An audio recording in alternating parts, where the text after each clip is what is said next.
দেখো বন্ধুরা, তোমার দাদা মাছ নিয়ে এসছে। কি মাছ এনেছে জানি না, চলো খুলে দেখা যাক।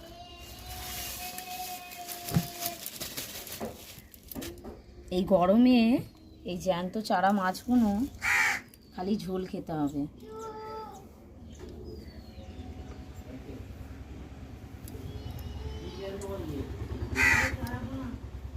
দেখো বন্ধুরা, মা জ্যান্ত মাছ কি করে বুঝবে? এই মাছটা জ্যান্তই ছিল, প্লাস্টিকে করে এনেছে বলে মরে গেছে, কিন্তু দেখতেই পাচ্ছ মাছটা কতটা টাটকা, কতটা ফ্রেশ।